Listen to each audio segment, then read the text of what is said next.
Call the meeting to order. Roll call. Mayor Calvin. Here. Councilmember Christensen. Here. Anderson. Here. Amman. Here. Nelson. Here.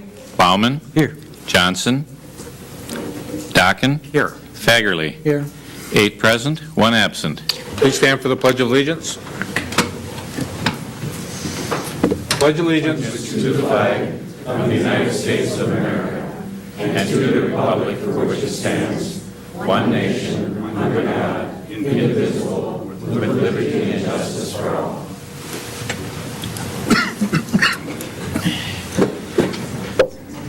Are there any proposed additions or deletions to the agenda?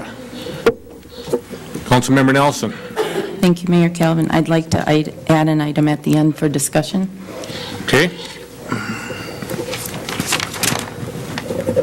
You want to explain what it is? Or just at that time? At that time. Okay. Okay, anybody else? Okay, consent items. Is there a motion to approve? Is there a motion to approve the consent items? Second. Mayor Calvin, Motion's been made and seconded. Councilmember Nelson. just a point of clarification under the Planning Commission minutes. I believe that Councilmember Christensen has an item that's on there, and I'm just seeking clarification if he has signed his conflict of interest form. At this time, I spoke with Councilmember Christensen prior to the meeting.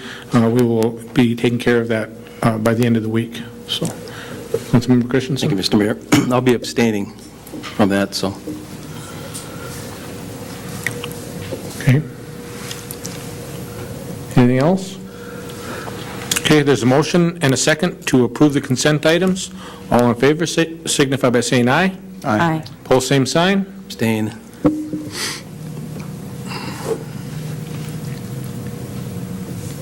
Got that, Kevin? Yes, sir. Okay. Okay, scheduled hearing, consideration of the adoption of the building code. Bruce Peterson?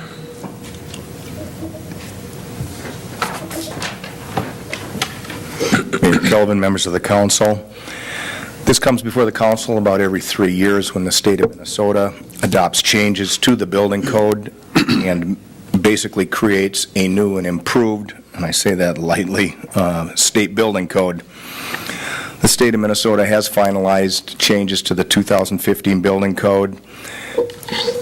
The city really doesn't have a lot of options in dealing with the code. There are mandatory sections to the code that, because of the size and function of the city of Willmar and because we already are required to maintain a certain level of building code standards, we have to adopt those sections of the code. The ordinance in front of you only includes references to those sections that are mandatory. There are no discretionary code sections that we choose to adopt at this time. The main changes to the building code at this point are residential changes dealing with sprinkler systems. All single-family homes over 4,500 square feet are now required to have sprinkler systems, as are twin homes, duplexes, triplexes, fourplexes. Any type of multifamily home now requires a sprinkler system as well. The other major change is with the energy code, and that has primarily to do with blower door testing, making sure that the structures are built tight enough.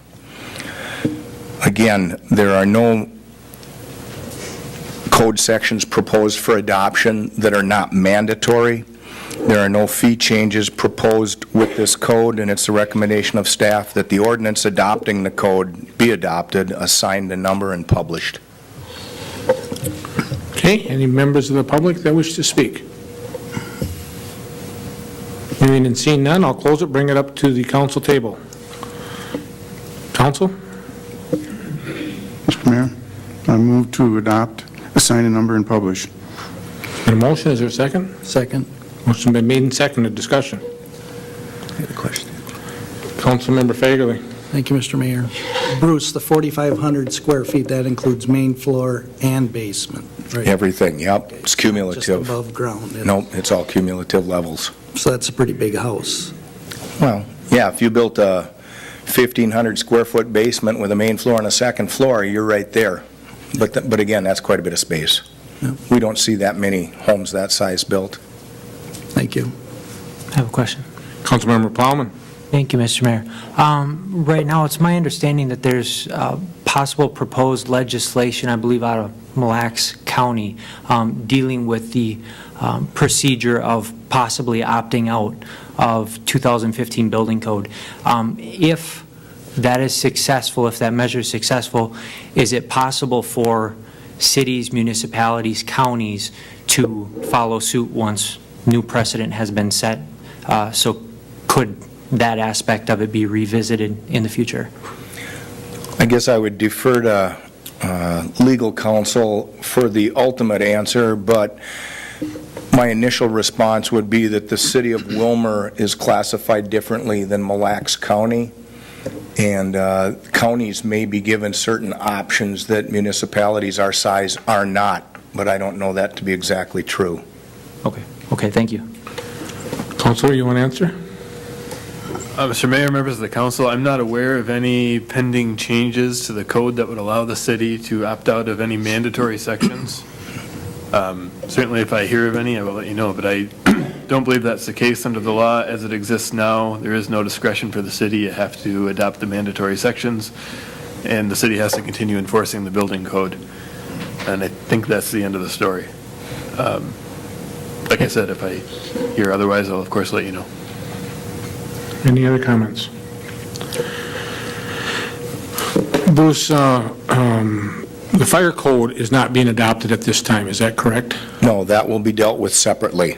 Correct. Okay. Those code changes will come before the council at a later date. Right. That's what I had remembered when this was introduced, so I just wanted to make sure that it was still true, so. That's true. Okay. Anything else, or are you ready to vote? Okay. Roll call. Councilmember Christensen. Aye. Anderson. Aye. Amon. Aye.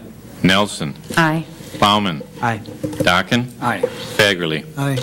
7 ayes, 0 nays. The resolution passes. Open forum. I believe you have the list. Oh, I have it. Okay. Julie Osmus.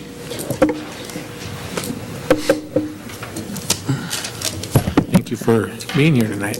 Thank you. Julie Osmus, 1404 16th Street Southwest. I am here to ask you to rescind your vote to terminate Charlene Stevens. She's an intelligent, articulate woman, and that's why you hired her. I worked for the city of Willmar on the Willmar Police Department for 33 years. I had 5 different chiefs of police, 2 different city administrators, and did I agree with all of the decisions that they had to make? No.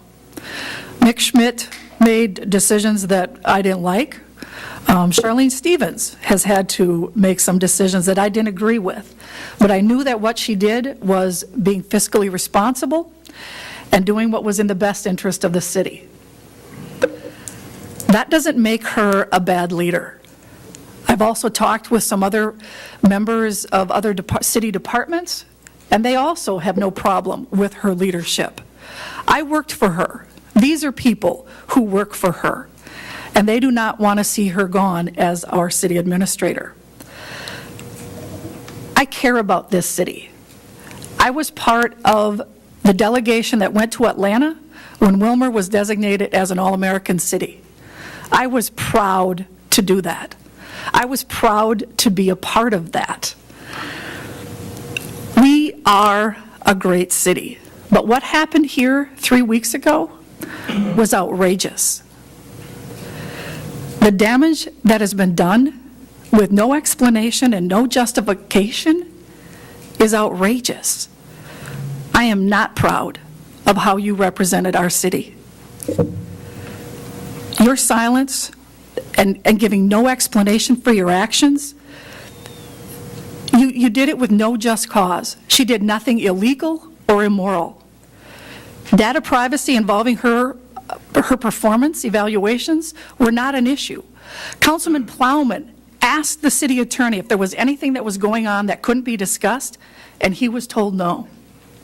3 other council members who should be aware of anything that goes on with this city and affects our city were begging for information that would explain your reasons, and they received nothing. Council members Christensen, Johnson, Dockin, Amon, and Fagerly. It was wrong. The Candiac County Commissioners are going to revote on an issue involving the Habitat for Humanity because common sense has prevailed, and they know that they needed to change their decision and fix the previous vote. Lake Elmo is dealing with the same situation we are. They terminated their city administrator, and they just rescinded that decision because common sense has prevailed. I am pleading with you to put your egos and your personal conflicts aside and let common sense prevail and start doing what is right for our city. Rescind your vote. Thank you, Julie. Carol Lammer?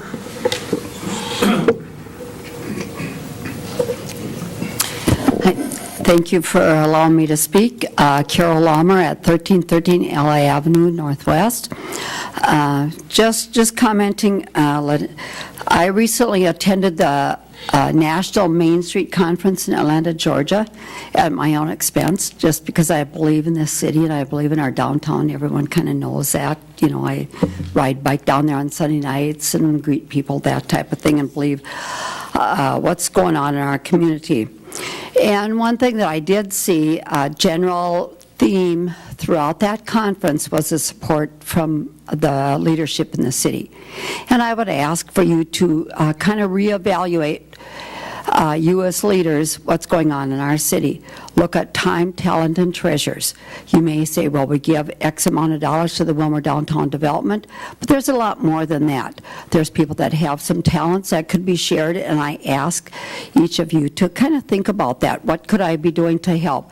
You know, that we're in the process of the Food Hub, the Fox Hill Brewery. What are you doing as regarding time, talent, and treasures to support your heart of the city? Number two, I would just like to say, oh my goodness. I know I'm getting to be a gray panther, and I apologize just a little bit for that. But jeepers creepers, folks, when we're in Willmar, Minnesota, and we have police sitting at our door, that's not right. So again, I ask of you to think about that, what's going on. And then, Mary, you mentioned at the last meeting when people bring up questions and responding to them. I'm bringing up a question and ask that I would like each council member, and I looked at you, Mayor, as the one to be able to ask for that, as their short-term goal and their long-term goal for the city of Willmar, and share that with me as well as with the public as to each one of you, how you see that, and could we see some common threads going through that and work to go forward to help not only our downtown, because of course I'm on that bandwagon, but for our city. Thank you very much for your time. Thank you. Kevin, you have those two questions? Good, sir. What the process is that Kevin will get those questions to the council, and then we will try to get that back to you. So you will have my response. So, okay. Anything else? Okay. Update from on 2015 House Legislative Session from Representative Dave Baker. Representative Baker, thank you for being here tonight. It's a pleasure to be here, Mr. Mayor. Thank you very much. And council members, I think this is the first chance I've been able to address the council as your newest representative, and it's an honor to serve our beautiful community and our county in District 17B. I'm a small business owner. Again, I'm David Baker, if you don't know who I am. I live at 280 23rd Street Southeast here in Willmar for the last 20 years. And as a newly elected representative, I am learning an enormous amount of information about how state government really works. I thought I used to know a few things before I went down there, but I'm realizing every day that how little I did know about the bigger thing in how Minnesota works and all the moving parts, and how we support our communities and how we support our cities as it relates to Willmar. So I just wanted to take a minute to, again, give you just a very brief update. Again, we just are getting over our Easter Passover break. We are going into a dark hole now for the next 6 weeks, and we are going to get the work done that needs to be done by May 18th. We will come out of there with a balanced budget. We're going to come out hopefully with a good transportation plan that everybody will like and appreciate, from the corridors of commerce roads to the townships, the counties, the small cities, and municipalities. It was a big part of, I know, the plan the House has been working on. So I hope that in 6 weeks you'll be also seeing a very good, robust plan about trying to make sure our roads and bridges are in good shape for the next 10 years, to have a very solid plan. Again, I want to just say that I appreciated the mayor's visiting with me the last few weeks. Councilmember Nelson was also there, along with City Administrator Charlene Stevens. You folks write a hard bargain. When you came down to talk about local government aid, you are heard loud and clear from me. Again, sitting here as a business owner, I appreciate all the work that the council does for our taxes to make sure that our businesses are running efficiently and our dollars are being spent efficiently here as well. So thank you for that visit, and I feel like I have an extremely good relationship with the mayor. We have each other's cell phones, and I know when there's issues, we talk to each other quite often, and I appreciate your relationship as well, Mr. Mayor, so I look forward to a good, robust future. Recently, we met also with the folks from the Coalition of Greater Minnesota Cities here this last week with Commissioner, or actually with the mayor, and I think Councilman Anderson, Nelson. I'm sorry, Audrey was there, yep, and Administrator Stevens was there.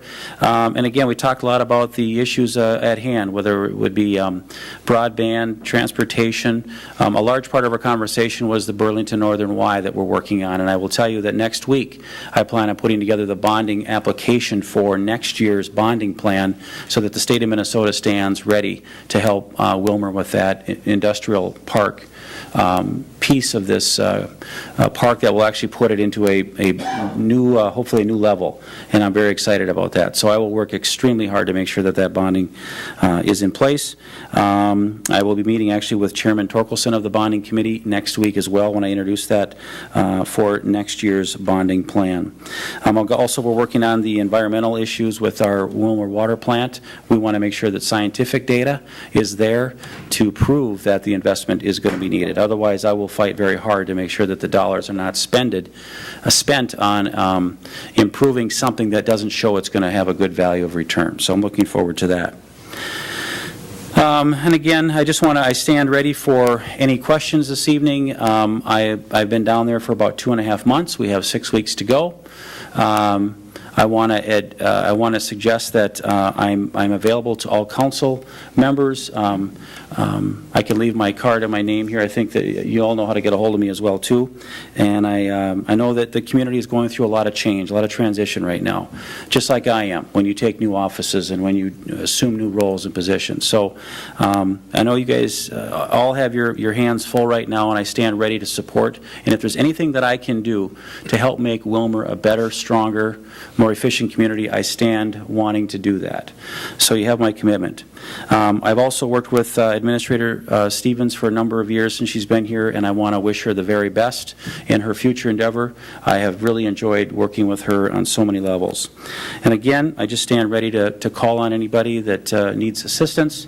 So with that, Mr. Mayor, I guess I'll stand for questions. Otherwise, I will allow you to continue with your meeting. And again, it's truly an honor to be representing our community down in St. Paul. Thank you for being here, Dave. Really appreciate it. Council? Those are the best kind. Well, I've got a couple things. Oh. First off, I want to thank you for how accessible you have been for me as the mayor. I wasn't really sure how that was going to work. I had not had that relationship before, but I've actually had the opportunity to testify with the governor. Actually went down and did a press conference with him, and then also was down with you 2 weeks ago, and we had some comments in your office. And I think it's either the second or third time I was down into your office, actually. So thank you for being accessible for us here in Willmar. You're doing a great job for us. this. One thing that came before me today is in a conversation I had with somebody, and this is probably a staff issue more, but there was a question about having that, if we do that rail Y, if we did it on the west side of County Road 5 instead of the east side of County Road 5. And so I don't know, just something, if you hear about that, that's something that I just heard about today, so so that came up. But your support for LGA, I mean, that has a big impact for us, and then also the real big impact for us is we have a brand-new wastewater treatment plant, and our consultants told us that would be about $22 million to make a brand-new wastewater treatment plant meet the current specifications. One of the conversations that I'd had is the actual water that we would be discharging would be cleaner than the water coming out of the ground. That's a problem, folks. That's a big problem. And if that's actually, the fact, I mean, that's a big issue. So we appreciate any support we can get that way. So thank you for your time. I know you have other commitments this evening, so thank you for being here. Thank you for your leadership, and thanks for being accessible. Again, and again, my apologies for leaving early. I do have other appointments this evening, so thank you, Mr. Mayor and Council. Thank you. Thank you. Okay. Repeal of the resolution adding the fourth channel to the Willmar Regional Access Channels. Ross?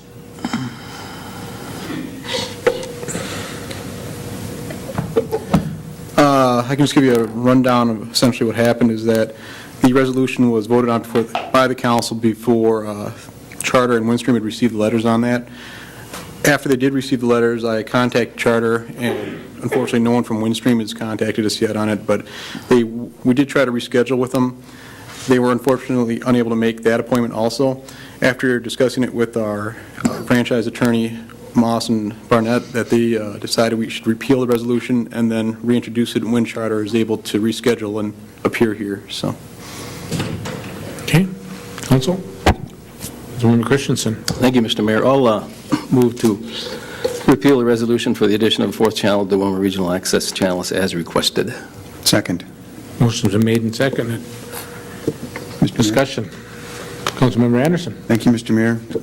Ross, just so that everybody understands, we're not going to not get the fourth access channel. It's just going to be at a later time after we go through some That's absolutely correct. Yep. further hoops and things. So it's going to be there. It's yes. Just, okay. And a representative from Charter will come here and discuss okay. what they think about the channel also beforehand. So. Additional discussion? Councilmember Almond. Yep. I've heard a few things on And the street from different people, and one of those is the opportunity, or there may be somebody who's interested in expanding that channel to include a local news and weather channel. Is that correct? I have been approached with those options also, yes. Okay. Well, I hope that the primary reason, I'm sure, is to have this for that. That would be a great service, and I hope that'll come to fruition. When the channel is approved and finally does occur, then we'll look at the options when it does happen. So. Right. Thank you. Okay. Councilmember Dockin. Thank you, Mr. Mayor. Ross, thanks for coming. Will it mean that we will have to add staff to do this fourth? No, actually it won't cost the city anything. Very good, thank you. Yep. Councilmember Christensen. Thank you, Mr. Mayor, and thank you, Ross. Will this come before the Cable Advisory Committee first, or just directly to the council? Since the advisory committee had already approved this, and then this had occurred, we brought it straight to the council beforehand. So when the representatives of these two entities are here, we can make the motion that night then? Correct. Okay, thank you. Did you want that to go back to a committee first, or is it okay to come straight here? Okay. Councilmember Fagerly. Thank you, Mr. Mayor. So will Charter go ahead with this fourth channel even if Windstream does not? Well, if it was approved, it'd actually be put in front of Charter and Windstream. They'd both have to give us the fourth channel if it was approved by council. But Windstream is up in the air. Nothing definite on that yet. So at this point, they still are committed by the franchise agreement. For another year or 2 years? Until the end of 2016 when it's up. At that point, I don't know what they'll do with it then. So. Thank you. Additional discussions? Okay, the resolution is to repeal adding the fourth channel for Willmar Regional Access. Roll call. Councilmember Anderson. Aye. Amon. Aye. Nelson. Aye. Plowman. Aye. Dockin. Aye. Fagerly. Aye. Christensen. Aye. 7 ayes, 0 nays. That resolution passes. Public Works, Public Safety Committee report. Councilmember Christensen. Thank you, Mr. Mayor. Our committee did meet on Tuesday, March 24th, 2015 at 4:45 PM. Item number 1 is called the meeting to order. Item number 2 is public comments. Nobody was there to comment. Item number 3, Chief Felt was there for our police update. He gave us the jail census for that day, which was 151. 80 inmates were from the Department of Corrections and 71 inmates from Candioi County. Calls for service for the previous 2 weeks totaled 729. The majority of those calls were traffic stops, public assist, and traffic crashes. It was noted that public assist calls include various situations such as debris on the street, individuals walking on the road, as well as bats in a house. Total calls for service so far this year from the police department numbers 3,733, which is about 80 above last year's, 2014. That was for information only. Item number 4 is a motion. It has to do with the Midwest Lift Station / Lakeland Drive Improvements Project update. Mr. Paul Jurek of Bolig Engineering presented the Midwest Lift Station Lakeland Drive Improvements Project update and requested approval of the Certificate of Substantial Completion. The City Council entered into an agreement with Dunix Incorporated on June 16, 2014 for the construction of the lift station. Successful startup of the lift station occurred on February 12th of this year, and a walkthrough was completed at that time, with a punch list created of minimal items needing attention by the contractor. Mr. Jurek also noted that the building is approximately a 20 foot by 20 foot in size and is heated, with the previous building demolition is scheduled for this spring. The lift station can also be controlled remotely at the wastewater treatment facility via a computer. Overall, the project is slightly under budget, including 2 change orders and a 5% contingency. After some discussion, a motion was made, seconded, and passed for the following, and I will introduce the motion to approve the Certificate of Substantial Completion of the project and authorize signatures. Second. Motion's been made and seconded. Discussion. Those in favor of the motion signify by saying aye. Aye. Both same sign. The motion does carry. Item number 5 is a resolution.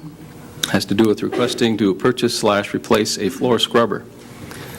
Staff presented for approval the purchase and replacement of a riding floor scrubber at the Civic Center from Hilliard in the amount of $15,872. 2 quotes were solicited for an Avenger floor scrubber. One noted from Hilliard and one from Nilfisk / Advance Incorporated in the amount of $17,779.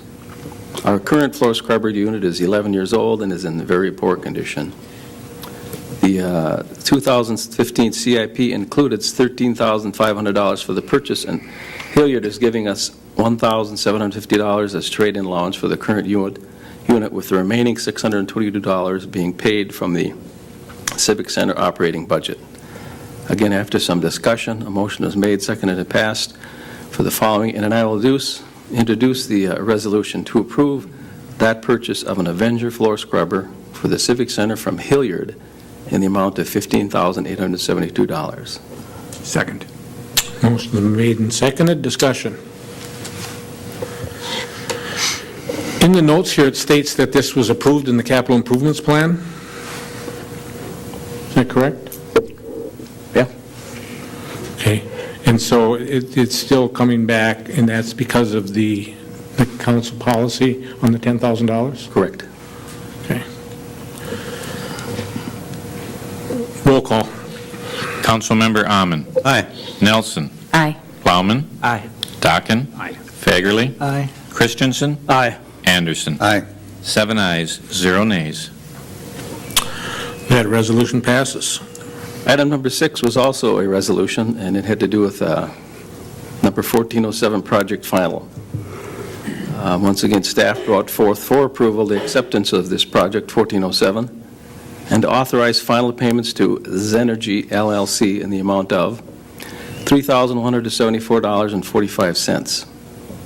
The project was awarded on June 16th of 2014 to Zenergy LLC for the street lighting on Willmar Avenue Southwest from 22nd Street to 30th Street. Funding associated with this project is from the local option sales tax and is within the project budget.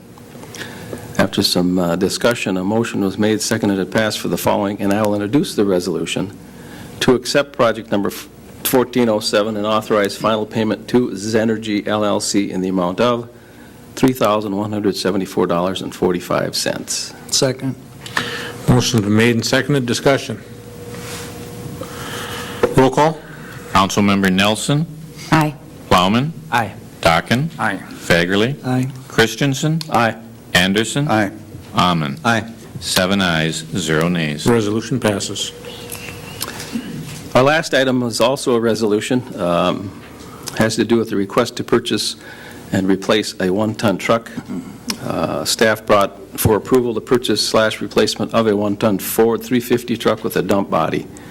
The total cost of the truck is $40,668.76. $26,665.76 is from Nelson Auto Center through Southwest West Central Service Cooperative for the F-350 truck chassis, and $14,003 from Towmaster Incorporated to replace the dump body through our state contract number 84884. The current 2003 Ford F-350 has reached its useful life with the engine oil being used and interior in poor condition and will be sold at the city auction.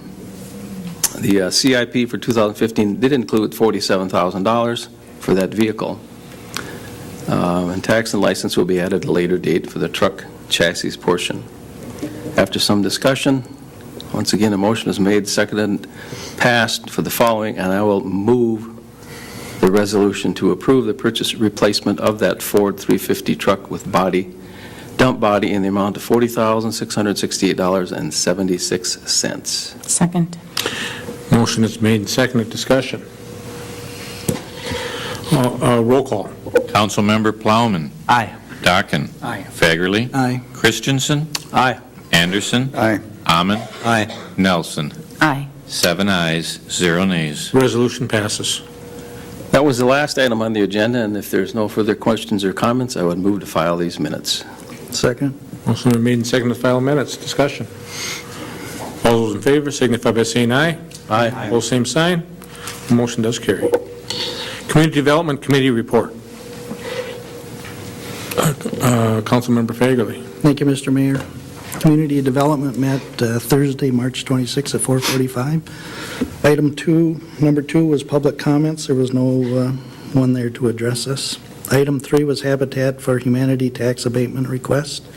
Kevin Halliday, city clerk, told the committee that the Kansas County had given the city notice that Habitat for Humanity had requested tax abatement for the tax year 2014, payable in 2015.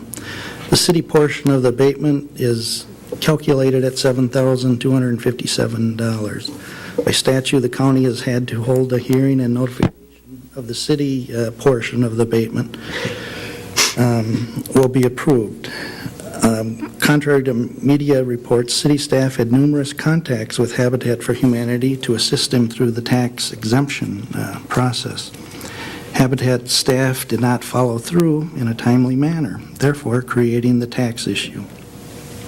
It was noted that the cost of the city portion would be $7,257, but that is a very small part of the city's $15 million general fund budget. I think it averaged out to like 18 cents per parcel. The committee discussed the request and took no action to contest the proposed abatement. And this matter was received for information only, and I think the county is dealing with it tomorrow. Okay. So, no questions. Item 4 was a Willmar Y project. Staff updated the committee on the status of the Willmar Y project. Application is nearing completion and will be submitted by mid-April. Lobbying efforts are underway with the Minnesota congressional delegation as well as representatives from U.S. DOT and the Federal Railroad Administration. The governor has indicated that he wanted to include it in a bonding request for the 2015 legislative session. Staff said the city is submitting a request that the spur track portion of the project be included in the 2016 bonding bill. Contact has been made with both Senator Coonan and Representative Baker on this matter. Due to bonding projects requiring a match, staff suggested the council consider selling the 80 acres west of County Road 55 and 60 acres south of Highway 40 as soon as the final airport land release is received. And I believe Bruce Peterson, Mel Odens, the county engineer, and Steve Rehnquist were in Washington, D.C. last week, Tuesday to Thursday. Bruce, you want to give us an update on that, please? Mayor Kelvin, members of the council. Yeah, we had a good trip out to Washington. It was quick. That's always the best kind. We met with representatives of our congressional delegation. We met with representatives of BNSF and their D.C. office. And the best meetings we had were with the U.S. DOT, where we were able to meet directly with their policy analysts and the people that actually are the ones that do the grant review. They were very familiar with our project. They were very encouraging. They gave us some tips on how we can strengthen the application. If I was a betting person, I would think that this could be the year we get funded for Tiger. They're looking to put more money into rural grants this year. I think they're doing about 100, oh man, I can't even remember. I think it's about 100 million is going to be rural grants this year, and the balance will be metro or larger cities, and we stand a very good chance of being funded. Thank you. Thanks for your work.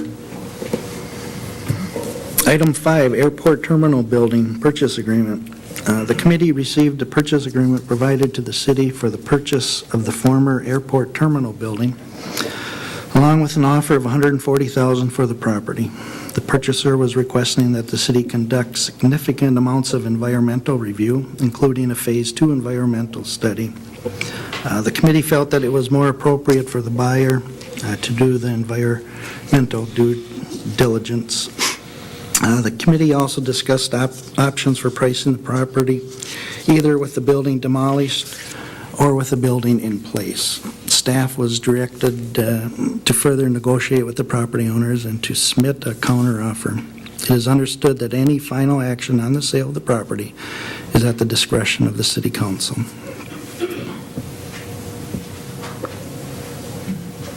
Questions? All right, item 6, wastewater treatment facility proposal. Staff presented a proposal by an unnamed business to develop an industrial facility on property the city owns adjacent to the wastewater treatment facility west of Willmar. And this property would be to the northeast of the site there, north of the gun range. The site is attractive to this business for several reasons. There's some odor generated by their process, and although they want access to municipal sewer, their process is better served by a well rather than municipal water. The committee inquired about the type of use, whether or not the odor generated would be offensive or would exceed that generated by the waste treatment plant. Also, if there would be any impact on adjacent properties and what the impact might be on the operations and employees of the wastewater treatment facility. We were told that the use would be a good fit and because of its agricultural nature would be consistent with other uses in the area. A motion was made and seconded and passed to authorize staff to negotiate the possible sale of excess water treatment facility property with the business and to bring a firm proposal or offer back to the committee. And I'll introduce that motion. Second. Motion been made and seconded to enter into negotiations on selling some of our property out at the wastewater treatment facility. Discussion. Excuse me, Mr. Mayor. Councilmember Rahman. Thank you. How many acres are looking at? Acre, half acre, any approximate size yet noted on the request? Approximately 6 to 6.5 acres is what they're looking at, and there are a couple of parcels out there right now that are in ag leases that would be suitable for it and would not have a negative impact on the future expansion of the plant. Okay, thank you. Other discussion? All those in favor of the motion signify by saying aye. Aye. Pose same sign. The motion does carry. It'll be a nice project. Item 7 is deed grant, and this is good information. Staff informed the committee that the application for a business development infrastructure grant at Midwest campus had been approved. A road will be widened on the campus, and approximately 200 parking spaces will be created to better serve development on the campus. All matching funds are being provided by Midwest, and the city will not have any financial liability for the project. Item 8, project updates. Staff presented updates on a variety of industrial, office, commercial, residential, and institutional projects. The meeting adjourned at 5:40, and if there's no questions, I move to file the minutes. Second. Motion been made and seconded to file the minutes. On that deed grant, I think it's good for the public to know that in southwest Minnesota, my understanding is this is one of the only deed grants that was approved. And so this is a lot of hard work for our legislators and our local businesses to make that happen. So that was included in our Friday memo. And, this is a good project. So, Councilmember Nelson, then Amon. Thank you, Mayor Calvin. I just was going to comment that our meeting with the Greater Minnesota talked about, this is the first one that Willmar has received. I think it is probably the first time that we applied, and I know in our meeting that we had with them that there is, whether there's going to be money to be available again, but it may be a good source for us to be looking at applying for in the future again. So, It was a good project. Councilmember Amon. Just a question regarding the old airport property. I think we had a purchase agreement on that years ago. Could staff or somebody remind me as to what that cost was based, I think it was 3 or 4 years ago, and also since then we did some improvements to that facility to stop the water intrusion and maintain it so it didn't deteriorate any further. Do we have a cost of how much money we put into that process also? Planning and Development Director Peterson, do you have an answer for that? Two answers. The purchase agreement we had several years ago was at $260,000 for the building and the premises.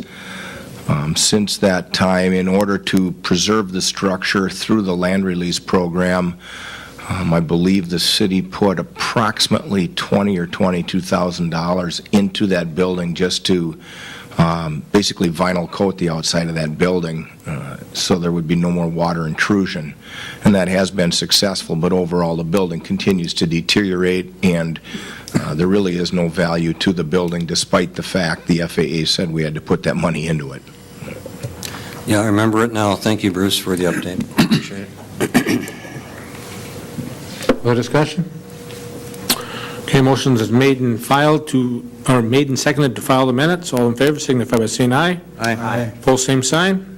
The motion does carry. I got to get caught up here. Sorry, guys. Okay, Sean, you have the next item. Facility plan submittal for pump station replacement. Thank you, Mayor, members of council. In front of you on your packet is a facility plan submittal. This is for 4 separate pump station replacement projects over the next, I would say, 5 years, if I was to guess at this time. Recommended action in front of you is to approve the engineering services agreement that's also there in your packet with Donahue and Associates for a not-to-exceed amount of $19,640. This will complete a facility plan that will include 4 lift station replacements. And it's also required in order to qualify for fiscal year 2016 PFA funding. The agreement will need authorization to commence work by April 7th, 2015. As a form of background and summary, in completing the PPL, which is project priority listing application for the Westward Court lift station, was determined to be beneficial for the city to seek PFA dollars for 4 separate lift stations, Westwood Court, Gorton, Fairgrounds, and the Armory, instead of just one. These lift stations have been included in 5-year capital improvement plan, as you may all know, and identified as needing attention in other plans. For instance, comprehensive sewer plan, lift stations need report, and infrastructure management plan. This concept allows for scoring and ranking of one project that will include these 4 lift stations with one facility plan and one environmental review process, as opposed to 4 additional or 4 separate ones, one for each. It also provides a mechanism to construct the pump stations in phases using the same facility plan. Alternatives, of course, are to not seek the PFA funding, which in turn voids the need for the facility plan. Financial considerations: there are sufficient funds in the 2015 wastewater treatment budget to cover this agreement. Council? Councilmember Christensen. Thank you, Mr. Mayor. I'll move to approve staff's recommendation. Second. Motion been made and seconded. Discussion. Hearing none. Roll call. Councilmember Dockin. Aye. Fagerly. Aye. Christensen. Aye. Anderson. Aye. Amon. Aye. Nelson. Aye. Plowman. Aye. 7 ayes, 0 nays. The resolution passes. The next is consideration of annual liquor license renewals of current establishments. Kevin?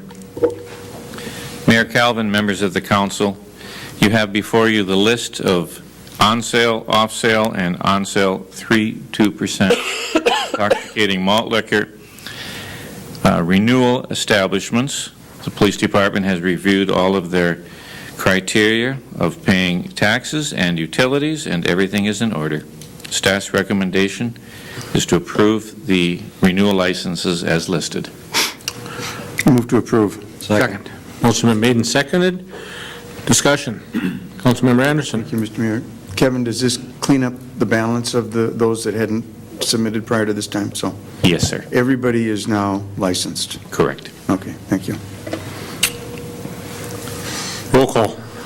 Councilmember Fagerly. Aye. Christensen. Aye. Anderson. Aye. Amon. Aye. Nelson. Aye. Plowman. Aye. Dockin. Aye. 7 ayes, 0 nays. The resolution passes. Consideration of city auditorium renovation change order number 4 with Cornerstone Construction. Kevin? Mr. Mayor, members of the council, we have finished substantial completion with our city auditorium. Just 2 little items left to deal with, and it becomes change order number 4. There are 2 parts, and this is with our Cornerstone contractor. The first one is to remove and replace one 2-way valve on the air handling unit number 1, and replace that with a 3-way valve, and that was a request of the engineer. Cost us $1,550. Change order 4B is that the chases in the northwest corner were open from the lower floor all the way up more or less to the roof. And that didn't sit well with our fire marshal. And so he went in there and he said we had to block off each floor level with the criteria needed: drywall, fire caulk, both the horizontal and the vertical sides, which prevents the smoke from going from the lower floor all the way to the next floor and keep on going. That work was completed. It cost $2,630. It is staff's recommendation that both of those be officially approved. You can see the contract price there. And the most important part, I guess, for other activity is that there's a contingency in the budget of $74,400, and we have $32,999 remaining as this comes to its completion. So at this point, though, it is staff's recommendation we approve change order number 4. Move to approve, Mr. Mayor. Second. Motion been made and seconded to approve the change order number 4 with Cornerstone Construction. Discussion. Councilmember Christensen. Thank you, Mr. Mayor. Kevin, is that $32,999? Do you foresee anything else being requested of that? Yes, sir. It comes later on in the Next item. The next item. Okay.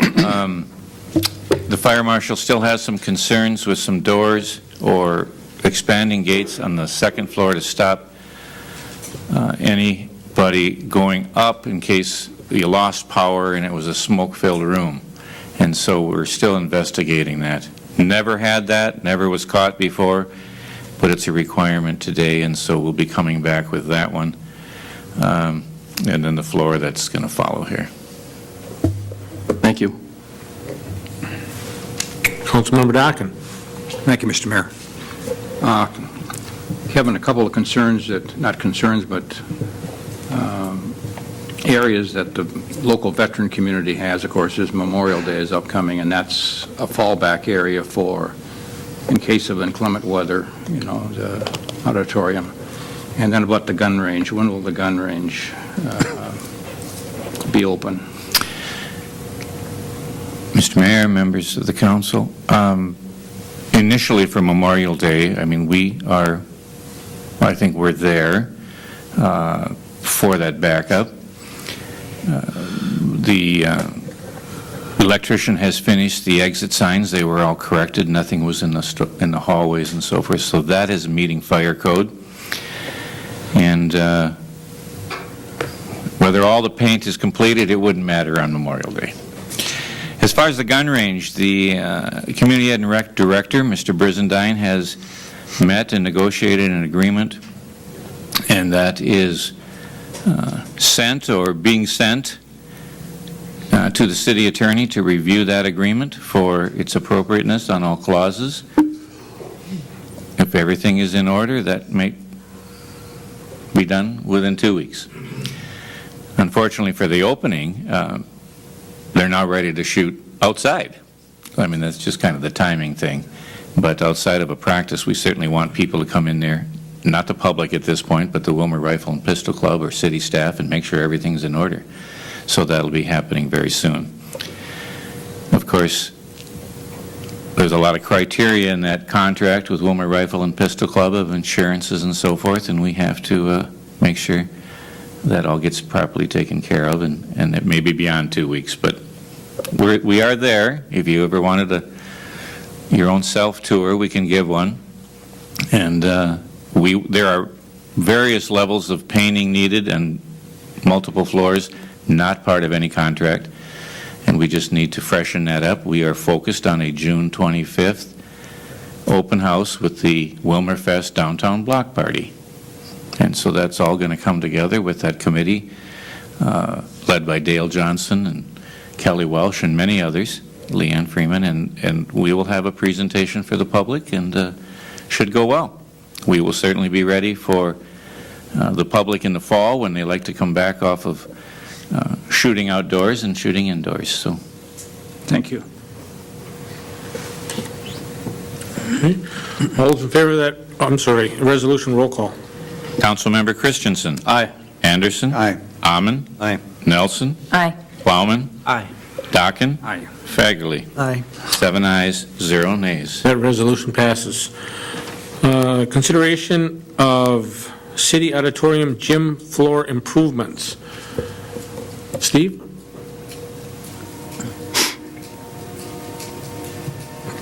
Mayor Calvin, members of the council, as Kevin alluded to, we've had some floor damage to the city auditorium during the renovation project, and the proposal before you is to get the gym floor fixed so it's usable. As Kevin said, the facility is moving forward. We're just about ready to resume usage of it, and the gym being the most urgent need, even at this time of year, as it starts getting nice out, the gym floor is still quite heavily utilized, so we're looking to get some assistance in renewing the gym floor as to some damage that was caused over the winter time. So before you've got a proposal from Johnson Floor Sanding and some work that would take care of the issues that we've got on the gym floor.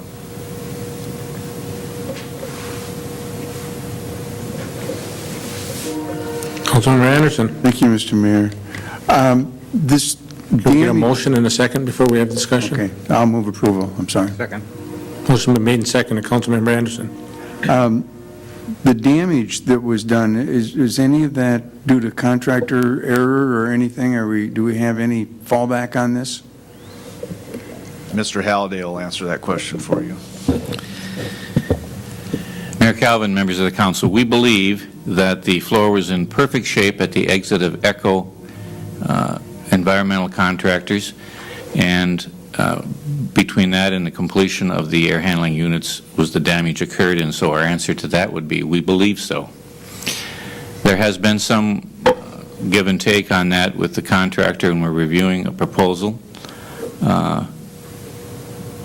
with a clause to it that we are still examining, where they would possibly take a reduction in the contract as a change order, and then not be liable for any further damage outside of what's listed here.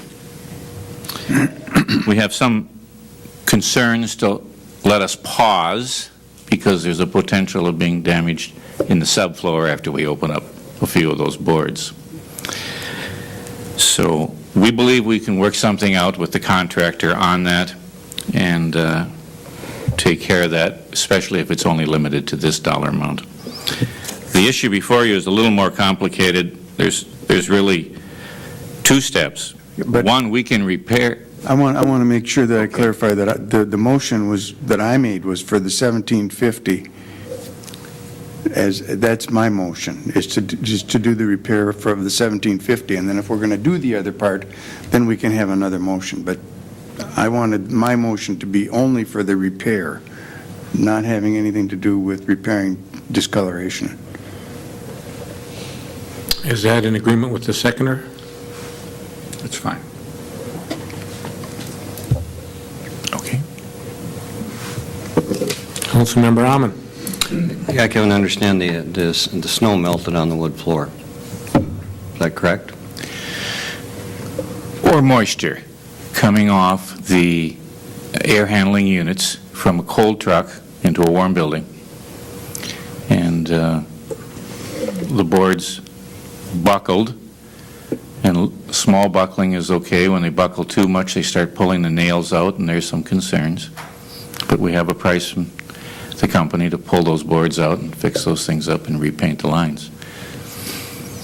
Well, my thought is, rather than, there's notes in here about discoloration. A lot of times in renovational homes, you go into the closet, pull the flooring out of there and put it into the new area and put the old stuff back in the closet because it's almost impossible to match. Could that be done? And rather than resurfacing the entire floor area, now, I don't know when the 10-year cycle comes up, but that's on another motion. But I would think that the contractor should be liable that if he did not put down any kind of protectant covering over that floor should be in the same condition that the contractor left it in when he started the job. And if there's any damage, I would certainly think that there's some clause in the contract that would prevent us from having to pay those costs, and the liability would go on to the subcontractor or the person that dropped off those units and had the moisture on the floor, and we shouldn't have to be part of that. Now, I may be wrong, but that's my perception of it. That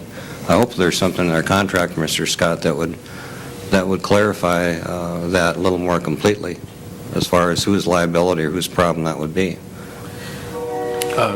Mr. Mayor, Councilmember Ahman, I certainly review that. I was not, haven't been asked to review anything about this situation yet, but obviously I will do that.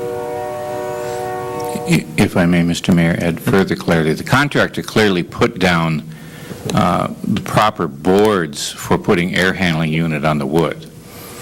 So there's, they didn't gouge the wood that way. I think it's just a matter of the condensation that was all over the wrapping of the air handling units brought in that extra moisture. So it's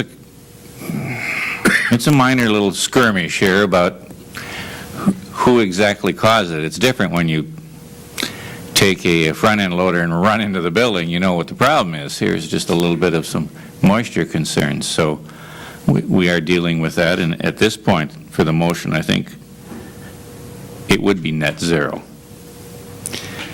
But it's also like, and you know that as a contractor, if you had one dent in the siding of your home, you don't get to have new siding on the whole house. So when we have boards that we really can't take from anywhere else, unless we went to a corner and took them and put them back, they're just going to be newer and brighter and cleaner looking when the new boards are than these boards that are from, I guess, 1937 or whenever it is, so that's going to be the problem.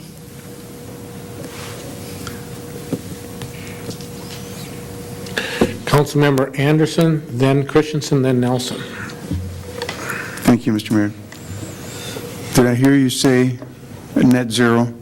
I mean, so we would authorize the 1750, but you think we're going to get it back? Is that what you mean? I do mean that, sir. I do believe they are willing to pay that price as long as it does not expand further. Our concern with our city engineer, public works director, is that you could open up those bad boards with the nails out and find something else on the subfloor. Okay, thank you. Councilmember Christensen. Thank you, Mr. Mayor. I want to understand the motion. It's evidently just to do the alternative. The motion is. Why wouldn't we do the whole thing? I mean, what's the reason? Because that's what staff is recommending here. Could the motioner respond? Certainly. Mr. Mayor, thank you. I think that can be the second motion, because I'm not sure that I think we should do that. I see no reason to not have this in two parts. If we want to repair the damaged boards and let it go at that, that's fine. If we want to do the secondary thing, we can do that. But I wanted the discussion to be centered on the damaged boards and the recoverability on that. And then we can certainly make a motion for the second portion. Councilmember Christensen. Thank you, Mr. Mayor. I guess I don't understand the reason for the second motion, and I'll move to amend your motion to include the entire staff recommendation. There's an amendment to the motion in place to include the full staff recommendation of $14,400 in excess city auditorium project contingency budget to be moved to the city auditorium budget. Is that what you're saying? Staff's recommendation, basically, to do it all. Is there a second to that? Second. Motion's been seconded. Discussion on the amendment. Councilmember Anderson, then Nelson. Thank you, Mr. Mayor. Hold on a minute. Councilmember Nelson, I'm going to the amended motion. So did you want to speak to it first? I guess I am out of order, so. No, I'm not sure where I want to speak. I just wanted clarification of when it talks about here in decades of needing to do it. I was seeking clarification of when the last time it was done, when we would be responsible to do it again, because to me, that's part of the decision of should we do it now. Okay. Mr. Brizendine? Mayor Calvin, Councilperson Nelson. Councilmember Nelson. I'm sorry, yes, you're right. Councilmember Nelson. I think that's a typo. Not every so many decades does the gym floor get redone. It is once a decade that gym floor gets redone, so I'm sorry for that typo in this memo. We have not done that recently pending the work that was going to be done. That work in the gym floor typically would have been done a year and a half ago. So in essence, it was done about 10 years ago, 11 years ago now. We typically would have done that, but we were waiting for the project to get completed before we redid that gym floor one more time. So It's due to be done now, is what you're saying? Yes, indeed. Thank you for clarifying that. Councilmember Nelson. The original thing I was going to ask about, if I understood staff correctly, they are waiting to ask the contractor to pay to see what's going on with the subboards. So if there is a problem with the subboards, would we then be asking the contractor to pay for them also? Mr. Mayor, I'll try to clarify that again. We have already notified the contractor that we believe his subcontractor did the damage. Through the architect, they have offered to pay the initial bid by Johnson Flooring for the repair of that work upon the condition that there's no further costs, no expanded boards on the surface or a subfloor. We have mixed staff reviews on that, so at this point we're holding off to make a final thing, and their recommendation is that that comes back as change order number 5, reducing the contract by that amount, and let it be. That may be a very viable alternative. If Johnson Flooring goes in there and we find out there's some problem because of that moisture in the subfloor, or that they misquoted 88 square feet, which shouldn't because it's on the surface and you can tally that up pretty easy, then we're fine and we balance out at zero. But the change order and their offer of $1,750 comes with no further cost to them. And we're not willing to do that at this point. We're not sure what a staff recommendation is. And if it was opened up and there's, let's $4,000 with damage, I guess we'd file the insurance claim on it or file the bonding and work our way through it, which is detailed in the contract of how you would work through that, through arbitrators and so forth. So we'd follow other steps if it was a larger problem. Councilmember Nelson, does that answer your question? So it's still your recommendation that we approve this contract though, at the $1,750, which is all they're willing to do? I believe it's two steps. It is staff's recommendation that we repair this floor because we need the floor repaired, no matter what. Because we sand and seal the floor every decade, we are recommending, inclusive in the $14,400, to do the whole floor. It'll all match in color, new painting on the lines, remove some lines, I believe, also that are no longer used for any game or sporting activity, and that the whole thing will look brand new, same color, new lines, which we do every decade. In the process of that, we will deal with what might be additional boards or subfloor problems and take it from there. So the amended motion is inclusive of all that?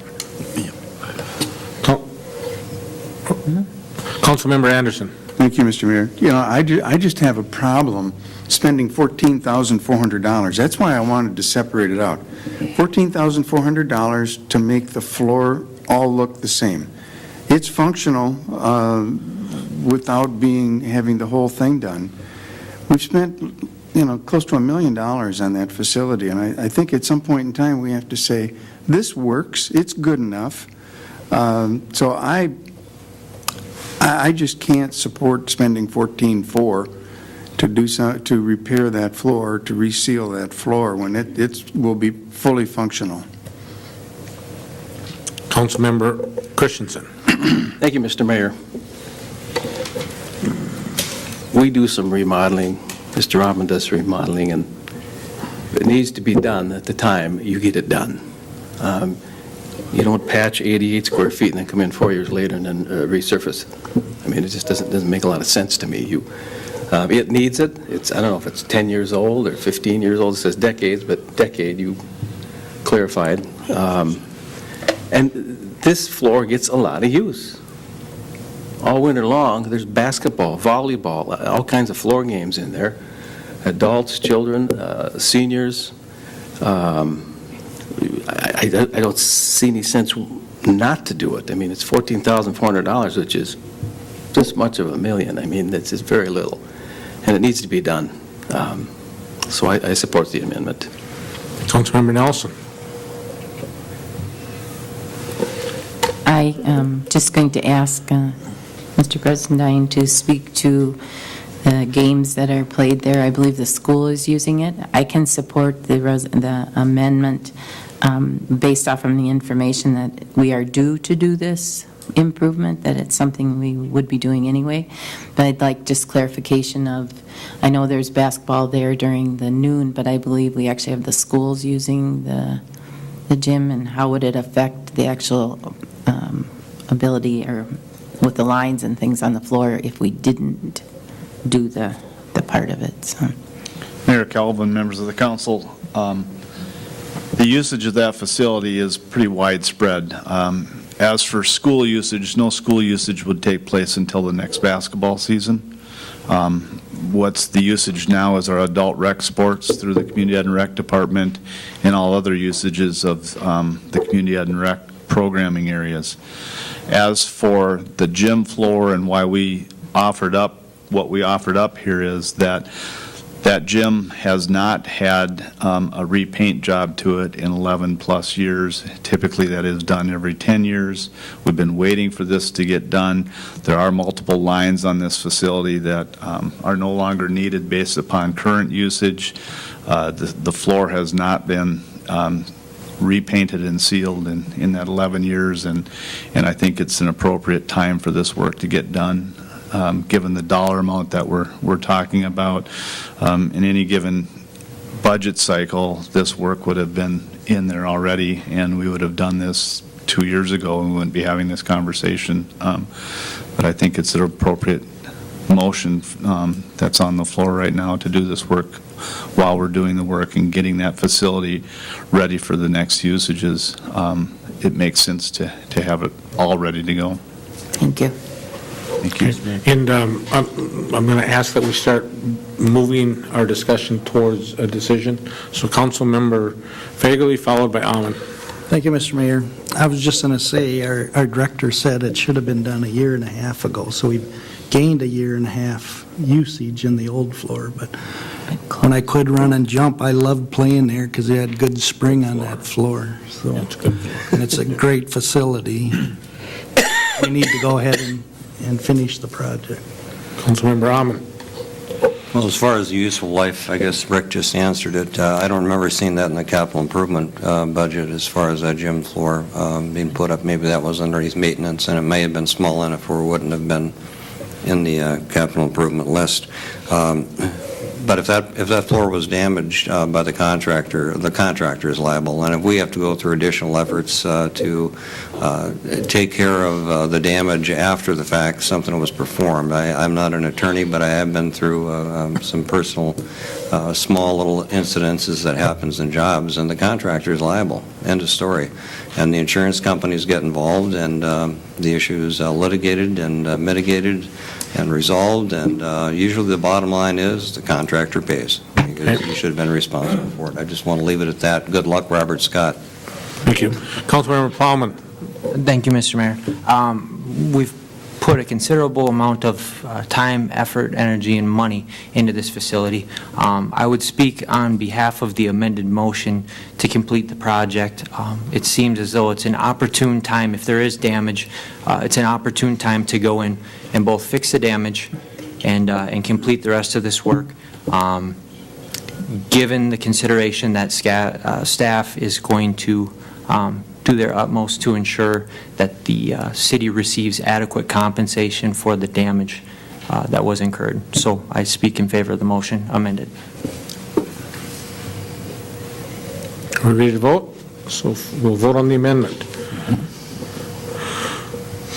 Would that be a motion, or is that a roll call? I know the final one's a roll call, but because the amendment, can that be a motion? A simple motion. Okay, so a motion on the amendment, which then would include the 14-4 and everything we've just been talking about. All those in favor of the motion signify by saying aye. Aye. Opposed, same sign? No. The motion does carry. Then the motion on the floor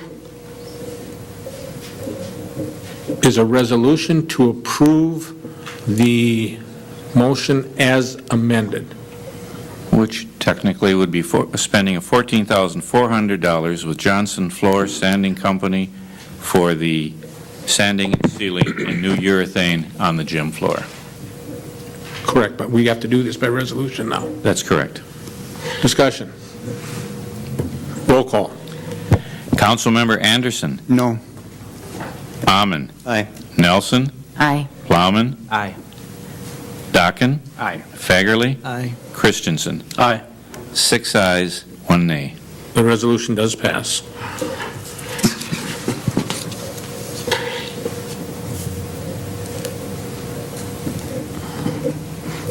A couple weeks ago, there was a town hall meeting, and I was going to add this onto the agenda items, and I forgot to bring this up. I would like the council to look at that report, and then I don't know if we want to send that to a committee to look at, or if we wanted just that full report, ask them to come in and give that full report to the council. I wanted to get clarification from the council on what you'd like to do on that. The group, there was over 300 people that attended that. It was put on by Big River Consulting, and I know there's been some press in the paper about it, but does the council have any desire to talk about it, or should we bring it up on an agenda under the next meeting, or Councilmember Christensen? Thank you, Mr. Mayor. I think it's very appropriate to have like that at our retreat, which I hope we can have in May or June. And we maybe could appoint a committee to see how it fits into our comprehensive plan, because that is our highway that we follow. I'd be for that, having a committee, a couple council members, a couple people from the community, and see how it fits into our comprehensive plan overall. I mean, we need to consider that. Vision 2040.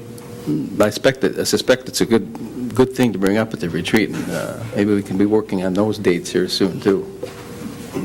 Okay. Councilmember Anderson? Thank you, Mr. Mayor. You know, that was so well attended and such a good event. I think we should have the results presented at the city council. Bring the results here. What we do with them, we can talk about that. But I think that we owe it to ourselves and we owe it to the public that this gets some publicity.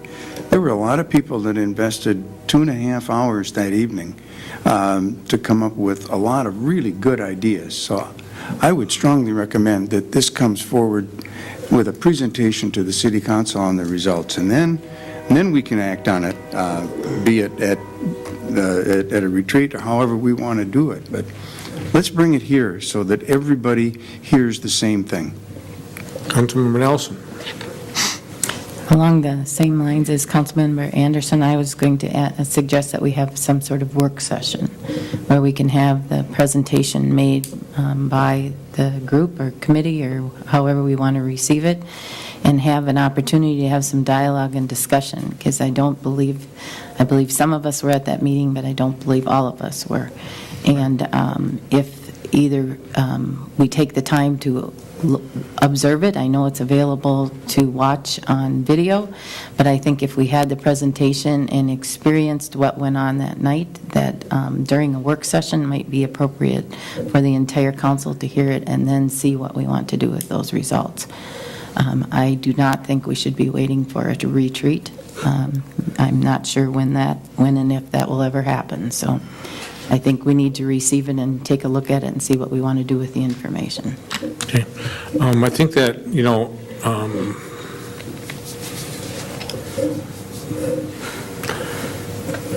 we've got a couple, 2-3 different things that we're talking about doing here, and I apologize for not putting it on the agenda, but I think it's important that we do hear what those 300-plus citizens did have to say.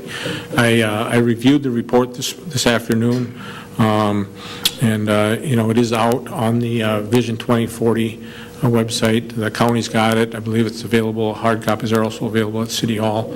And so it is accessible. So maybe I would encourage the council to look at it between now and our next meeting, and then we can talk about it at our next meeting on how we want to proceed with it.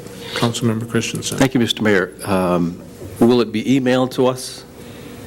Can we have the report emailed to us so we can read the thing? I mean, to not read it and have it presented to us is going backwards. So many times we'll have things come to us that evening that we know nothing about and haven't read it. And with that, I'll make a motion that it be emailed to us, we can read it, and that we discuss it at our retreat. Okay, there's a motion to have the document emailed and then have it discussed when we have the retreat. Is there a second to that motion? Second. Motion been made and seconded. Discussion. I will amend the motion, please. Okay. I do not want to wait till the retreat. I would amend the motion to review it at our next council meeting to decide what we want to do following that. Second. Motion been made and seconded to amend it, to have it come emailed out and then brought to our next meeting. Discussion. on the amendment. Councilmember Fagerly. You want it at the council meeting or at a work session? I'm open to however. I prefer that it be a full council meeting, whether it's a work session, I'm okay either way. Oh, at the council meeting, it's on TV then. Mm-hmm. Rack 8, so. And the report is on Rack 8 now, my understanding. Yeah, but when they present it. Correct. I'm asking for it to come to the next council meeting for us to decide what to do with the information. Correct. After it's emailed out.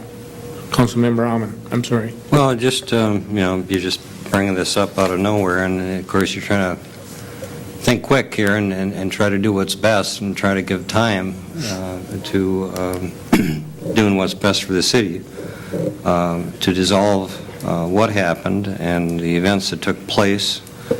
We have a lot on our plate right now. We do. And it's not that we should try to avoid this. This needs to be dealt with. This has been something we've talked about for years. For the last 2 years, is setting our priorities. Currently, our existing priorities and goals that are in our comprehensive plan are in place, and we do have goals and priorities in our city. They have changed. My personal thought is, and this is just my personal thought, I'm just bringing this up for discussion, looking back here, is that I think we should step back for a minute. And we heard from 325 people the other night. It was a great meeting. I love that kind of interaction. It was great. It was healthy. It was a healthy discussion for the community. I believe before we start setting priorities and goals based off those ideas and those ideas only, that there's two different clarifications. There's the cities, as far as the city's management and what we have to do fiscally responsibly, and the list of wish list, you might say in some cases, and priorities need to be dealt with. We somehow have to bring those together. And there's two different types of retreats. I think the first, you talk about a retreat to discuss these issues would be great, but I think before we go to that step, I think we should take a little time and advertise these issues. We should hear from the rest of the 8,000 voters that we have in this community before we just jump on the bandwagon to say this is what we're going to do. We've had the forum, but I would love to hear more from the people rather than just the people that were there. I think they were great ideas. It was a great concept. I appreciate the Chamber for doing it, and Wayne and Ken. I think we're on a roll here. This is going to be a positive. We're going to take something bad and make it into a positive, I hope. And I think if we're going to do it, let's think about this for a minute. Just pop it up on the screen. I'm not so sure yet. I think there needs to be some more discussion, because I personally have not had a time to review each and every one, and some of them were kind of they're redundant. Some of them. First off, I just want to make a correction that it was not the chamber that put it together. Okay, Wayne and Ken, or wherever the are moving forward, Yeah. people were, whoever they are. Right. But I don't believe there was involvement with the chamber. Okay. So, Councilmember Nelson. I don't disagree with what Councilmember Amon said, but however, when I think that only half of us at this table were there, only half of us heard that, and you were one of them that was there. I think there is an opportunity here for the rest of the council to get up to speed with what this community said at that meeting and what we heard. We don't have to take action when we listen to it. We are asking for a summary report to be presented to us that will bring all of us up to speed with the information that was there. We can then make a decision on what we're going to do and when we are interested in taking action on it, and when and if there will be a retreat. So I'm still believe strongly that the rest of this council needs to hear what went on that night, and the next meeting would give us an opportunity to have a report as such. Councilmember Plowman. I did attend that evening. I thought it was a great opportunity to interact and to listen and to hear and to learn. I do believe there's value in the information that could be presented, because I know that there are and there have been varied accounts of the information floating around on social media and in the media, and I don't believe that there is a complete accurate consensus by the entire community as to what the accurate results were. So I would be in favor of those results, the actual definitive results being presented. And I think it would be beneficial to the council, it would be beneficial for the community. Councilmember Anderson. Thank you, Mr. Mayor. A lot of what I was thinking has already been said, but what I worry about is if we just take it and then take it to our retreat, the public will never see, never will hear. It will just all of a sudden be lost and gone. And those 300-plus people were a great cross-section of our community, and we need to respect that. You know, we always take great pride in saying we listen to the public. Well, that's the biggest public turnout that we'll probably ever have in our community. They were talking to us, and we need to have those results, and they need to come forward here in a public forum that's televised so that everybody will have an opportunity to see that. So I am strongly in favor of the motion, the amended motion. Councilmember Christensen. Thank you, Mr. Mayor. I like the idea. Present it to the public, next council meeting. But I request we don't take any action until we bring it to our retreat. You know, tonight's agenda for the council is 129 pages long, folks. We get it on Thursday afternoon or Friday. What do you do on your weekend? Some of them have been as many as 300 pages long. I don't know how long this report is. I'll read it, and they send it to me to my email. I'm fine with, you know, having presented to the council. But so many times, we get these huge reports, and we're expected to make and take action that particular night, and that's wrong. You don't do that in the private sector, in the business community. We need to see how it fits into our comprehensive plan. That's utmost of importance. That's been set up by this council, and we don't know how it fits into that thing. So to be expected to take action on it at a council meeting, I would say no. But yeah, let's present it then. The public can see it. It'll be on TV, and I don't know who will present it, but because I guess moving forward is no longer. But correct. Maybe the facilitator, maybe he can come forward and then present it to us. But I'm not against that at all. And if that means taking my motion off the table, I will. I think your motion needs to stay because there's an amendment to it. Okay. But then, I understand. Where it goes to defer it, then at that point, you'd vote that down. So, could we have the amendment read? The amendment, well, go ahead, Kevin. Mr. Mayor, I have the amendment by Councilmember Nelson, seconded by Councilmember Anderson, to review the report at the next council meeting. And have it emailed out ahead of time. That was part of the first motion. Oh, okay. Yeah. That's the original motion, coming by email. You have to capture that piece. And the only thing I caution, I'm kind of confused myself who might present it, so staff will attempt, if this goes through, to be at the next council meeting, if the presenter can be there. Okay. We're not in control. Right. Okay. I think that can happen. Okay. I think. Yeah. Okay, we ready to vote on the amendment? Mr. Mayor, Councilman Robbins. I think this is highly irregular. You know, we should be talking about this, not being pressured to make a decision right now. It's a good idea. The concept's fine. Let's smoke on it. Wednesday, we're having our labor relations meeting. The full council is going to be there. If we want to sit down and talk about it, give some thought, review the information. The issue of this go right away, it's like, just slow it down a little bit here, folks. It's all good intentions. We're all good people, but let's just slow it down a little bit here. I think the whole thing should be just brought back, bring it to committee and talk about it. We're here now, and we don't have the information of what we're even talking about. To me, this doesn't. It's totally irregular. Totally irregular. It should go through committee. Councilmember Nelson. I'm totally confused. We're not asking for any action. Yeah. You mentioned the report, and we're asking for the report to be emailed to us, and we're asking for someone to come and present the report for us to receive, Yeah. so we can make a decision on whether we're going to take action. How much slower do we need to move than that? Well, There is no controversy in accepting a report and listening to it. no. We haven't made a commitment to do anything other than to listen to the results and have it emailed to us and asking us to read it. Well- And this hiding behind getting this information, half of these pages are information that we've gone through 3 times. That's our job, to read this information. And we have 2 weeks now to get this email and read it. There's no hiding behind we're doing this suddenly.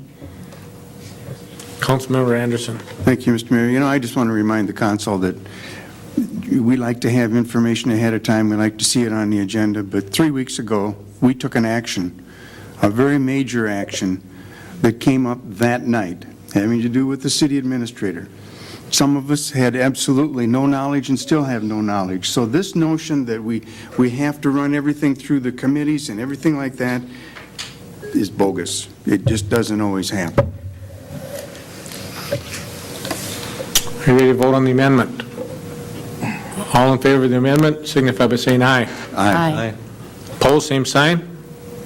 Okay, then the initial motion, which is to have the document emailed out at the earliest convenience, I don't want to speak for you. And brought to our retreat for Right. consideration. Yeah. But the That retreat was- is out now. That was the amendment. would strike through Yeah, the the amendment retreat takes the retreat out. and come to the next council meeting It gets with a summary emailed out report and emailed to next- council. Well, and what good is the motion? I mean, is it, Discussion? Council, did you want to speak? Okay. No, I'm good. Okay. So I think what this motion is to have the information emailed out as quickly as possible. And I believe that that can be done within the next couple days. And to be presented at the council meeting. Correct, that was the amendment. Yes. That amendment passed. That's Okay. part of the motion. Okay. Okay, are you ready to vote? excuse me, Mr. Mayor, do we need a motion to have it emailed out? I mean, this is just, I'll retract my motion then. Or, well, then the amendment dies too, right? Wow, I've never seen that.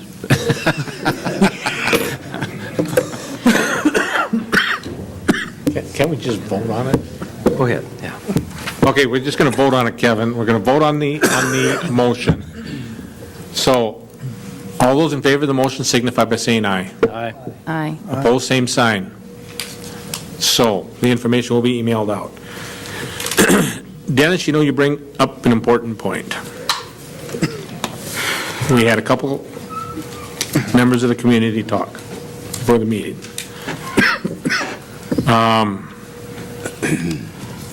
There's a lot of questions about my involvement in what happened on my side of things with the city administrator's position.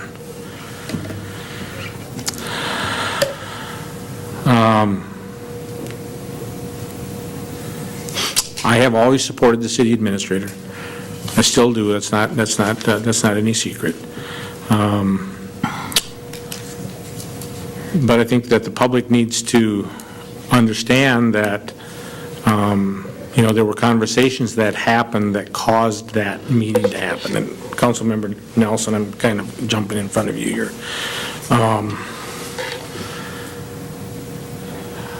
What I did was I tried to have a meeting with the city administrator to try to not have action that evening come up.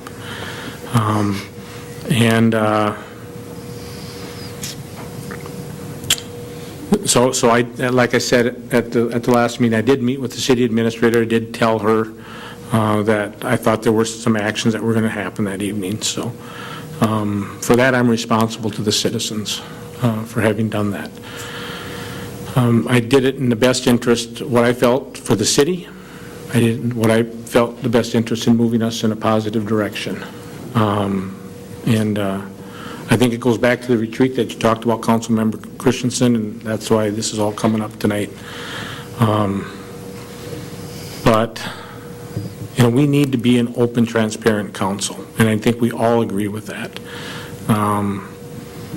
And, you know, that's my desire, is to be open and honest with the community. And that's what I want to be, is open and honest and transparent with the community. So, I mean, if people have questions of me as counsel, of the citizens, you know, I'm willing to have any of those conversations people want to have. So, but I know probably some of you are hoping to go a lot deeper than this, but Councilmember Dockin? I agree with you, Mr. Mayor, and I've asked for a number of times. It starts with communications, it starts with meeting minutes, all meeting minutes. And I think we've had this conversation personally, you and I. Yes, we have. both know that the League of Minnesota City specifies, I believe they specify, what are we doing in committee meetings on behalf of citizens? Why are we doing it for citizens? What is it going to cost the citizens short term, but more importantly, how are citizens going to sustain it? We need comprehensive meeting minutes that outline this, so we don't have to listen to people talk about, you will recall, Mr. Dockin or Mr. Christensen or Mr. Amon. We should just go to the minutes and see what the minutes say.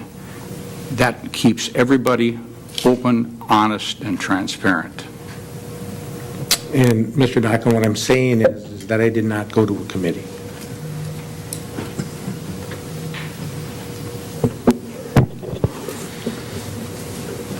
Councilmember Christensen. Thank you, Mr. Mayor. You know, not one person up here on this council, including the mayor, has any bad intentions for Willmar.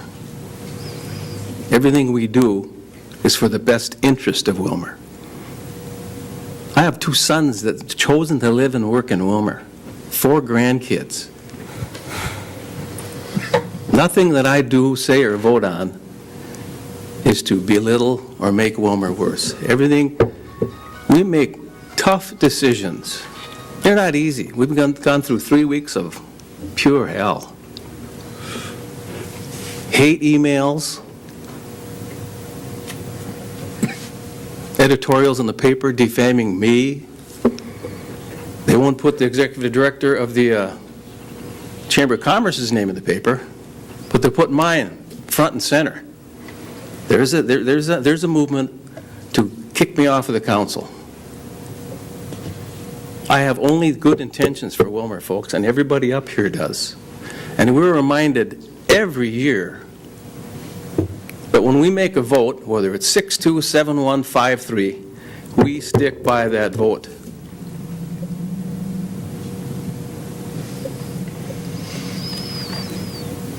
Why can't we stick by it? We do on the votes that I lose. I don't come up and say we're going to ask for a rescind of some motion or a resolution that we made. I don't think anybody, 20 years on the council, I've never seen it done. There's personality conflicts going on. It's quite evident. But you have to believe that we are doing what's best for Willmar.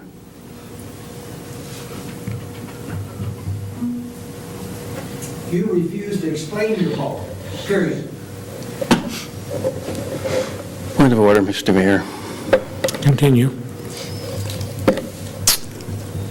By the way, I was at church when you people had that meeting on Thursday night, 2-hour church service at St. Mary's. My priority list in my life is my church and God, my family, my business, and then the council. And I think the rest of us are pretty much that same. So that's where I was. As far as explaining, put yourself in my chair or any of these seats up here. When your attorney tells you to be careful what you say, you're going to be careful what you say. You're going to probably say nothing. I got handed that agreement, that separation agreement, 15 minutes before the meeting, as did the rest of us. I read through it, agreed with it, and I believe when I received it, I was told, this isn't public, so be careful what you say. It's not public until it's approved. Well, it's public now, and everybody can read it. It's probably on Facebook somewhere. Might even be on the city website, for all I know. None of us up here wrote that agreement. It was written by an attorney and by an administrator. I mean, and given to us. And that's all I can tell you. our attorney keeps telling us, be careful what you say. The Data Privacy Act, the agreement isn't public yet. Damn it. We have tough decisions to make, folks, and we make them, and we stand by them. I don't know what else I can say. We have a lot of succession planning to do, including the administrator. We got 3 department heads that could be gone in 2 years. Institutional knowledge you can't replace overnight, folks. And if you want to recall 5 of us and you lose 5 council members, see what path the city takes then. Every one of us up here, we're so lucky to have this council. We have experts, 8 experts on here, starting with Audrey. She's been on every planning commission, hospital board, charter commission. She's got an abundance of knowledge that she brings to this council. Mr. Amon is a contractor like myself. We deal with dollars and cents and budgets. We know what should be spent and what shouldn't be spent. Mr. Anderson, he's an expert at personnel. He was a Genio for I don't know how many years, more than 10, maybe more than 20. But he brings a lot of knowledge to this council. Mr. Fagerly is an appraiser who we in April here this month, we're going to be doing the Board of Review. He brings his expertise to that because we're supposed to be responsible for the dollar amount they put on properties in Willmar to be taxed. Mr. Dockin, 20-some plus years in the military. What are we doing? Why are we doing it? You hear it every other council meeting. That's smart. Document, document, document. Trust but verify. That's intelligence. Mr. Plowman comes from the private sector. He's got an abundance of knowledge that he's just starting to spread with us. And Mr. Johnson, who is an attorney, my God, we are so fortunate to have him on this council. He helps us out with legal issues all the time. Not to belittle Mr. Scott, because Mr. Scott is a fine attorney for the city. But please be proud of the 8 council members that are up here and the mayor, a former city employee, full of knowledge. We just lost our fire chief. He's decided to move on to bigger and better things in the Twin Cities area. And Marv, I'm sure, is going to help us out immensely with that, getting a new fire chief. So be proud of these 8 guys up here. And please refrain from bashing and bastardizing us and assassinating our character. It does no good for me, my wife, my kids, my business. You can imagine what it does to my business, folks. A local developer, successful businessman, built over 300 homes, expanded Willmar's tax base for 3 decades. Thank you. Councilmember Nelson, your issue that you wanted to address. I have asked for clarification from the city attorney about what we can talk about and what we can't talk about. And I have met with the mayor in what I have termed with the who, what, when, where, why. How did we get here? He has agreed tonight, as he stated before, to share with people how we got here. In my conversation with him, he said he was prepared to share the emails from council members that led up to how we got to this separation agreement. And I believe this council has hid behind the separation agreement. And it is time for this community to know the who, what, when, where, and why. That I am asking the mayor to do what he said he would do and share the emails to discuss the details and the discussions that led up to why a separation agreement was requested to begin with. I also am asking that there is public clarification on the email that he was public 2 meetings ago, to clarify what council members put a stop to our retreat and why. And so I am asking the mayor to clarify and to share publicly how he wants to do it, but it's time for this community to know what brought us to this. And I think the emails will shed light on some of the things that have gone on, and the details and discussions, and I realize there's some that can't be shared, but I do believe there are a good many emails that will lead light onto how this council was brought to bring a separation agreement motion that could not be talked about. And I'll quit with that and ask the mayor to respond to that. Yeah, I'll respond to that. What I said in our meeting this morning is that the emails that I have that can be made public, I have no problem making those public as long as they are approved by the city attorney. I have no problem making those emails public. There are some of those emails that are attorney-client privileged, and that would be at the discretion of the city administrator. And I'm sorry, the city attorney. Some of those emails would be between individual council members, and I don't have the authority to speak for those individuals. I don't believe. Do I? Mr. Mayor, to be honest, I'm not exactly sure what you're asking. Emails between council members and yourself? No, I'm talking about the emails that you and I had between you and I, strictly between you and I. Okay, so with any correspondence, any communications I have with yourself, Mr. Mayor, or members of the city council, they are all protected by the attorney-client privilege. The privilege is held not by any one individual, not by the individual I am communicating with. It's held by the council as a whole. If the city council wants a report from me, for example, of any advice I gave or any communications I had with any members of you, I'd be happy to prepare that. I would need your direction to do so.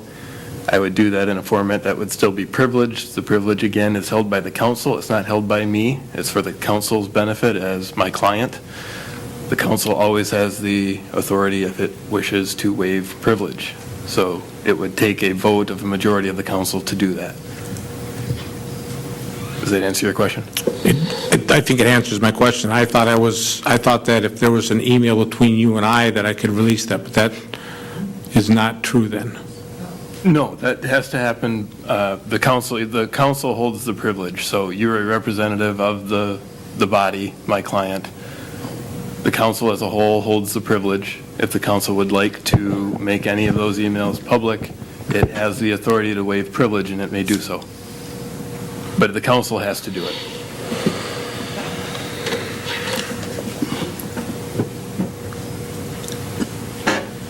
Mr. Mayor. Councilmember Christensen. Thank you, Mr. Mayor. The fire is just about out. We've had a bad 3 weeks. Why would we want to dump more fuel on this fire?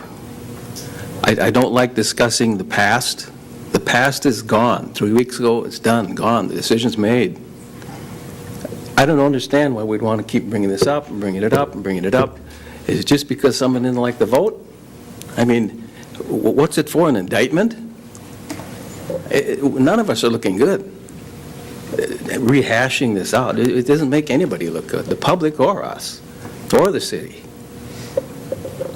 I mean, I don't understand the discussion we just had about bringing up some emails or something. I mean, data privacy, attorney-client privilege, those are things that stand. I mean, why would we want to vote to release the data-client privileges between, you two and your emails? I mean, that's ridiculous. Councilmember Nelson. I'm not asking for attorney-client privileges emails to be released. I am asking what happened that the mayor had to choose to go seek a separation agreement. And I don't think you should hide behind that. I think it's time Point of order, for the Mr. Mayor. She's getting people to clarify that. There is clarification needed on who did what that caused you to do that and why. And this community has a right to know that. And if you think the fire has gone out in this community, I beg to differ. We have only begun. And I believe that that is true not only for the people at this table, but the people of the community. And they have a right to know, and the mayor has a right to tell them why, the who, what, when, where, why. I asked for emails that he could share. I asked for details of the discussion that took place between council members who they are and why. And it's time for this community to know that, and that is not hiding behind the scenes. But, Councilmember Nelson, what the city attorney said, and you're directing it, Councilmember Christensen, I don't believe that she's directing it at you, she's directing it at me. What I heard the city attorney say, I was out of order when I talked to you earlier today when I thought that I could release that. I understood in our previous conversation that if it was between me and you, I could release it. I understand now that I can't because it's the council. And Mayor Calvin, what I heard from you was emails you received from other council members. Correct. And that is That's public the record. emails that I'm talking about. I'm talking about the emails and the discussions you had between yourself and other council people that led you to need to talk to the city attorney. We're talking two separate things. One thing we're talking about is the retreat that we talked about this morning. And then we talked about the thing that you're talking about now, which is what led us to that point.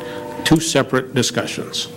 I asked separate groups. I asked for you to say which council members, in the email that you listed, the 5 items, which council members said those items. But that's a separate deal from the discussion regarding the separation agreement. It is time for this community to know what brought you to go and do that.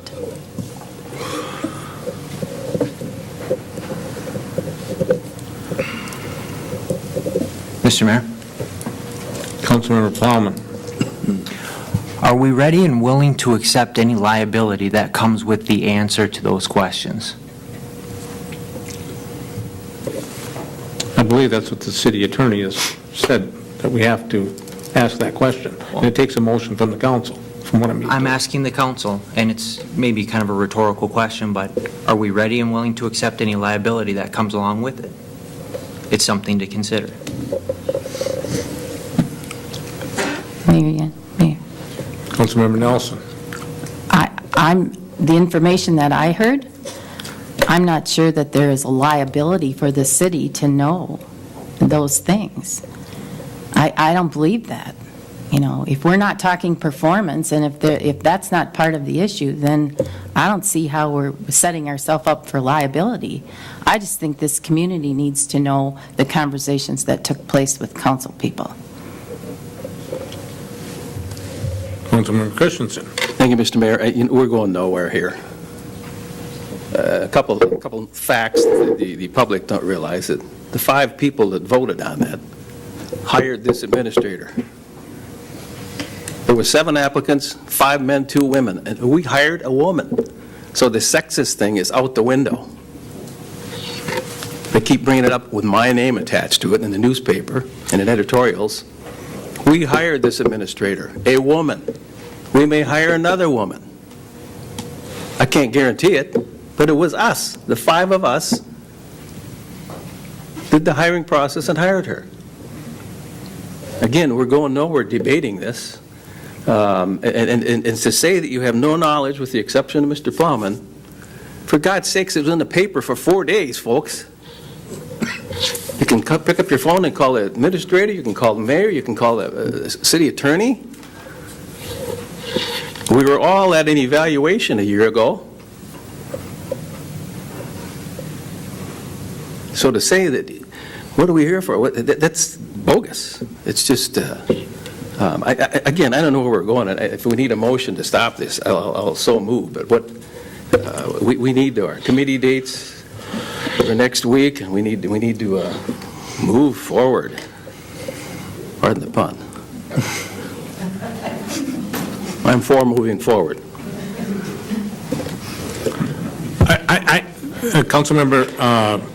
Councilmember Nelson, I need to talk to the attorney. I thought I had the ability to share more than I believe again tonight. I apologize. I will do everything in my power that I can do legally to release the information that I have. There are 3 council members that talked to me, and it's been in the paper, The email was released to the public. It was through disclosure, through Kevin. He released that email that I had the 5 points on. And I need to talk to the city attorney on what I can release on that. I misunderstood what you were wanting me to do tonight. I thought I clearly understood it. Obviously, I didn't. I'm sorry. I will await the clarification, and I am still speaking for the who, what, when, where, why for this community. I am hearing it loud and clear that they want to know, and we can stop hiding behind this table and be held accountable for the things that were said that brought us to that separation agreement as individuals. I understand what you're asking now. Council committee meeting dates. Finance. Finance will meet Monday, April 13th at 4:45. Public Works, Public Safety. Tuesday, April 14th at 4:45. Labor. This coming Wednesday, 4:45, conference room 1. Community Development. Thursday, April 16th, 4:45, City Hall. Councilmember Anderson. I just have a question on labor. Conference room 1 is, what if we have a crowd? Where are we? I'm anticipating that there may be a number of people there from what I've heard. Do we have, is there an alternate that we could have Nobody's called me if on needed? Nobody's called me on it. Councilmember Robin, I talked to you about it today. Yeah, well, but I don't know what, it's like I told, that's true. But from Dennis is what I was referring to. No. As far as people, I don't have any problem having another meeting, but I'm just wondering, why are you listening to rumors about people showing up and fearful of a crowd? These are the citizens. You shouldn't be afraid of them. I don't think I said I was afraid. Well, I don't know what's Why can't we just It's a closed move the session meeting? for labor negotiation strategies. I don't know what we can really talk to them about. If they want to come and talk, they're welcome to come here. If they want to come to the meeting, sure. How long do you guys want to sit and listen?